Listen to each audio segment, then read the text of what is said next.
It's a privilege to be here and a privilege to have two very, very special guests this afternoon.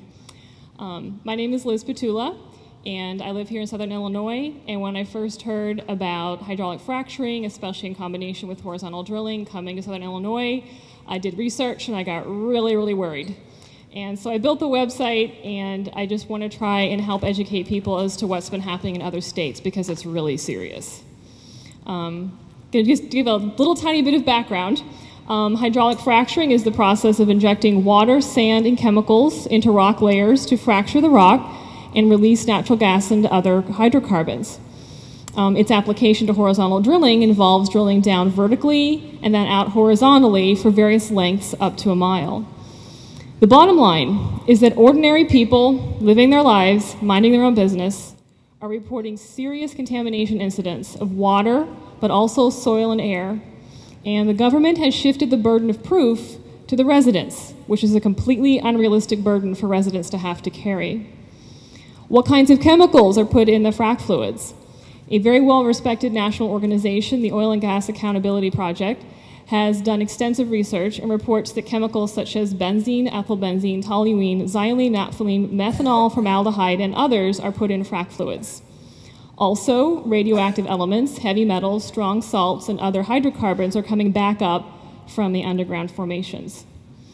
A property owner in Washington County, Pennsylvania, not either of these two gentlemen, had baseline water testing done, and before drilling, their water was fine.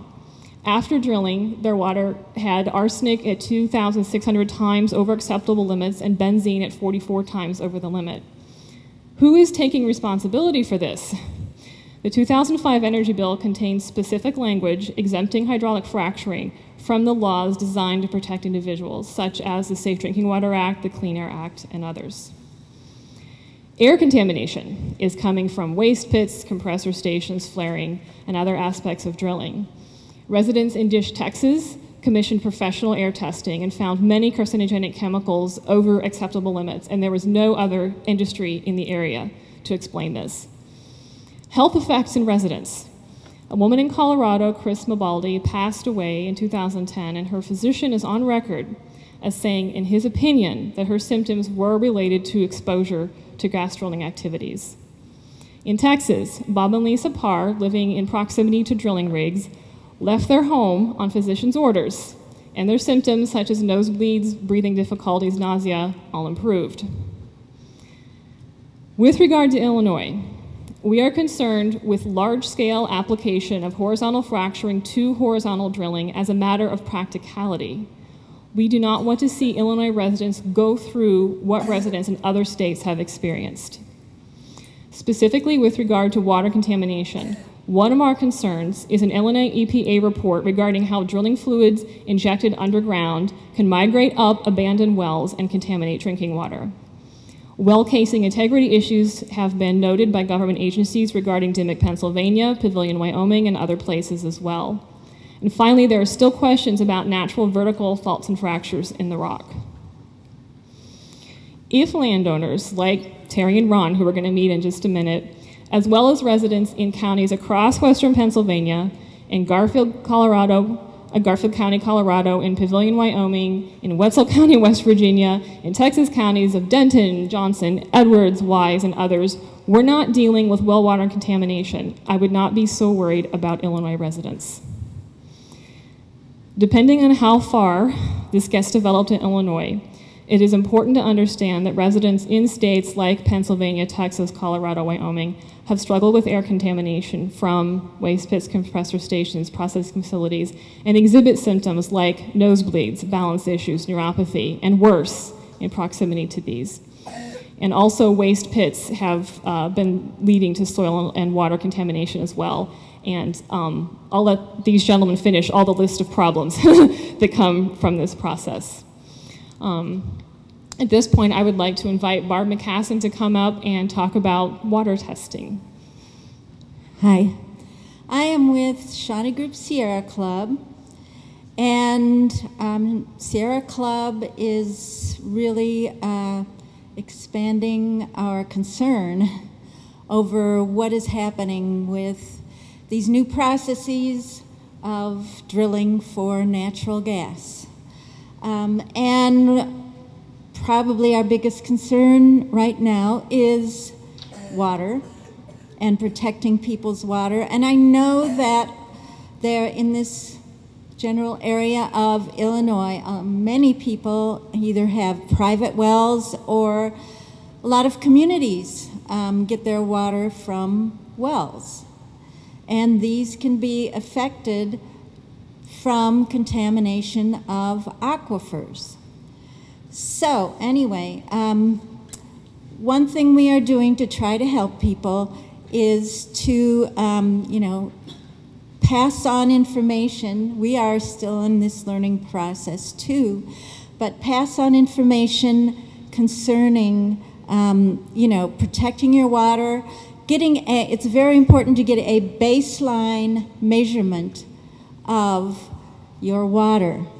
A baseline measurement will verify what condition your water is in now before fracking begins. This is important because in the past, if people did not have this proof of baseline water testing to show the condition of their water, the quality of their water, then if there is contamination perceived, the companies can easily say, well, it was that way before. You could have methane in your water already before this happened, before these chemicals or this methane got into your aquifer. So we are offering a very basic water test. It's called a conductivity test. And this water test will just be a very basic baseline, and it tells you what conductivity your water has right now. And you get several measurements. You don't have to do this test yourself. You can bring samples to us, and we will be doing testing. But it's important to have this baseline, and then you periodically use this test. If there is a change after you established your baseline, then you know, this is like an alert to tell you that you need further tests. And that is when you know when to go to a lab, and we will also be doing research on various labs and, letting people know what labs are available to send a water sample to get a more definitive test that will tell you better what chemicals might be getting into your water. So anybody who is worried about their water source, we have a sign-up sheet over there. You just tell us how, your name, how to get in touch with you, and whether or not you have a well. And if you're not sure, we have this information sheet, and I have my name and my my email address, and you can just send me an email. Put in there in the subject line, just put well water testing, and then I'll know from my 50 emails I get a day to make sure to look at yours. This is a service that we are offering, and anybody who has a well, I hope you will, take advantage of this. If you have any other questions, you can send your questions also. But if you have a question now, I'll take a few questions. I was just wondering if there's a lot of people that say they don't have computers and emails, how they do it. Oh, okay. Yeah, if you do not have an email, then just put down your phone number and give me a call, and then I can give you a call back. Your phone number's not. That I'll have to put my phone number on there. But, put your name on there and see me afterwards. Yes? Can you explain what conductivity? Okay, these little half sheets over there do explain it, but conductivity is the ability of, oh, okay. She asked, explain exactly what the conductivity is. The conductivity in the water is how well the water conducts electricity. So this test is like an electrical probe with a meter on it. And the conductivity changes with various minerals, salts, and pollutants, that are in the water. So after you take several measurements over, a certain length of time, then you have a baseline, you average those, and then if it changes up or down, you know something is happening. So like I said, it's very basic, but it's free, and you want to have a baseline before you go spending hundreds of dollars on expensive lab tests. So this is basically what it's for. So we have explanation sheets over there. Yes? Can you repeat the Henry Aquifer and the question? Okay. You said, where does Saline Valley Water Conservancy District get their water? And it's from an aquifer? What's the name? Yeah. Okay, the Henry Aquifer under Gallatin County. The thing is, with these aquifers, a lot of them can be connected. We don't have a total mapping of all the aquifers and all the fractures underground. So this is one great unknown that, makes us very concerned. Yes. Yes. So it